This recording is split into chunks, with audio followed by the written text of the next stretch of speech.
എന്നാലും വല്ലാത്ത കഷ്ടമായിപ്പോയി. പാവം മാരാര്. ആരാണോ ഈ ചതി ചെയ്തത്? ഇതൊരു ചതിയായിപ്പോയി അല്ലേ? ഇത്രയും വൃത്തികേട് കാണിക്കാൻ പാടില്ല. പാവം മാരാര് എന്ത് തെറ്റ് ചെയ്തു നിങ്ങളോട്? ഇച്ചിരി കണ്ണിച്ചോരമാണ്, കണ്ണിന് ചോരമാണ്. കണ്ണിച്ചോരയില്ല നിങ്ങൾക്കൊക്കെ എന്നാ അല്ലേ? പാവം ഒരു സ്ഥാനാർത്ഥി, ഒരു കേന്ദ്രമന്ത്രി ആകേണ്ട ആൾ, അല്ലെങ്കിൽ കേരളത്തിൽ ഇപ്പോൾ ഭരണം കിട്ടുമ്പോൾ മുഖ്യമന്ത്രി സ്ഥാനത്തിലേക്ക് അല്ലെങ്കിൽ മുഖ്യമന്ത്രി സ്ഥാനത്തേക്ക് വരേണ്ട ഒരാൾ മാരാർജി എന്തിനാണ് ഈ പണിയൊക്കെ കേരള പോലീസ് ചെയ്തത്? അദ്ദേഹത്തിൻ്റെ അക്കൗണ്ടൊക്കെ പൂട്ടിക്കാവോ? ശ്രദ്ധിക്കണ്ടേ? കേന്ദ്രത്തിൽ പിടിയുള്ള ആളല്ലേ, അവരോടൊക്കെ കളിക്കുമ്പോൾ സൂക്ഷിക്കണ്ടേ അല്ലേ? അങ്ങനെ അഖിൽ മാരാർ എന്ന് പറയുന്ന വെറും പടുവഷത്തിൻ്റെ അക്കൗണ്ട് ഫേസ്ബുക്ക് പൂട്ടിച്ചു. കാലിളകില്ലേ? നമുക്ക് നോക്കാം അഖിൽ മാരാരുടെ ഇത്, അയാൾ എന്താ പറയുന്നത് നോക്കാം. ഭയപ്പെടുത്തുന്നു എന്നുള്ളതുകൊണ്ടാകാം കേരള പോലീസ് എൻ്റെ ഫേസ്ബുക്ക് പേജ് ഇന്ത്യയിൽ നിന്ന് റിമൂവ് ചെയ്യിച്ചിട്ടുണ്ട്.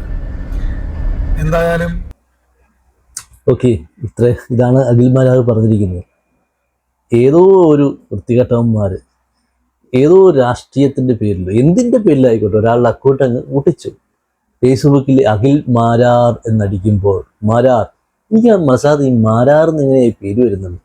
എല്ലാവരും മാരാർ കുടുംബത്തിലെല്ലാം ആണോ? സാധാരണ മാരാർ എന്നൊക്കെ പറഞ്ഞാൽ ഈ ചെണ്ടകൊട്ട്, വിദ്വാൻ, അങ്ങനെയൊക്കെ ഇത് ചെണ്ടകൊട്ടല്ല, വേറൊരു കൊട്ട.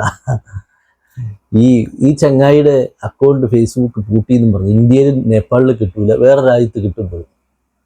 പക്ഷെ നമുക്കിത് സെർച്ച് ചെയ്ത് നോക്കാം, എന്താണ് സത്യാവസ്ഥ എന്ന് നോക്കാം. നമുക്ക് ഇതിൽ നോക്കാം, ഫേസ്ബുക്കിൽ കയറി നോക്കാം. അഖിൽ മാരാർ എന്ന് സെർച്ച് ചെയ്യുമ്പോൾ എന്താ വരുന്നത് നോക്കാം. അഖിൽ മാരാർ പേജ് ഉണ്ട് കേട്ടോ, പേജ് വരുന്നുണ്ട്. ഓക്കെ, അതിനകത്ത് എഴുതിയേക്കുന്നത് റിക്വസ്റ്റ് ചെയ്ത് സെൻകുമാർ എന്ന് പറയുന്ന മുൻ DGP അല്ലെങ്കിൽ DGP ആയിരുന്ന അദ്ദേഹം, ഇപ്പോൾ BJPയുടെ ഭാഗമായ അദ്ദേഹം ഇടപെട്ടുകൊണ്ട് അഖിൽ മാരാരുടെ അക്കൗണ്ട് റിക്കവറി ചെയ്തു. ഫേസ്ബുക്കുമായി സംസാരിച്ചെന്ന്, അല്ലെങ്കിൽ കോടതി കയറുമെന്ന് അഖിൽ മാരാർ പറയുന്നത്. ഇതിനകത്ത് എഴുതിയേക്കുന്നത് എങ്ങനെയാണെന്ന് വെച്ചാൽ, ഞാൻ കോടതിയിൽ അവരെ കയറ്റും, കോടതി കയറി അവർ തെണ്ടി കുത്തുവാള എടുക്കുമെന്നാണ് പുള്ളി മാരാർ പറഞ്ഞേക്കുന്നത്. അങ്ങനെ ഒരു ഡിഫാമേഷൻ കേസ് ഫയൽ ചെയ്യും, അല്ലെങ്കിൽ അപകീർത്തിപരമായിട്ട് അക്കൗണ്ട് പൂട്ടിച്ചതിനെതിരെ, അല്ലെങ്കിൽ ഇല്ലീഗലായിട്ട് അക്കൗണ്ട് പൂട്ടിച്ചതിനെതിരെ കേസ് കോടതിയിൽ ഫയൽ ചെയ്യും.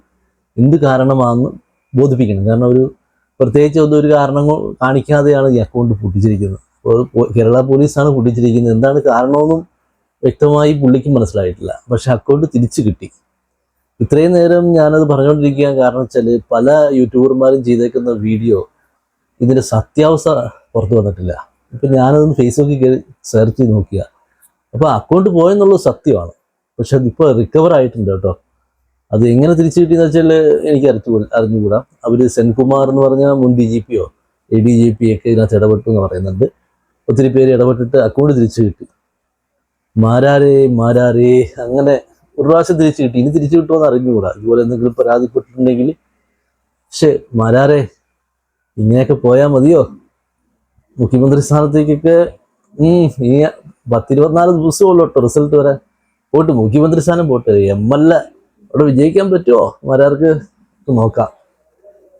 വിജയിക്കാൻ പറ്റുമോ ഇല്ലോ എന്നൊക്കെ മൂളിയിരിക്കുന്ന അല്ലേ, സർവേശ്വരൻ കാക്കട്ടെ, അല്ലാണ്ടെന്ത് പറയാൻ. എന്നാലും മാരാർക്ക് ഇങ്ങനെ ചതി പറ്റിയല്ലോ, അക്കിടി പറ്റിയല്ലോ എന്ന് ഓർക്കുമ്പോൾ ഒരു കുത്തൽ ഉള്ളീന്നേ ബൈക്കിപ്പോൾ താഴെ പോയെ. ചക്കയുവ പോലെ ആയിപ്പോയല്ലോ ദൈവമേ മാരാരുടെ ജീവിതം.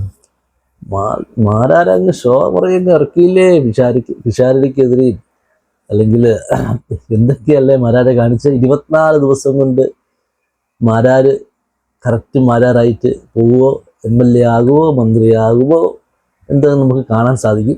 ഏതായാലും അടുത്തൊരു വീഡിയോ കണ്ടുമുട്ടാം. Okay, by.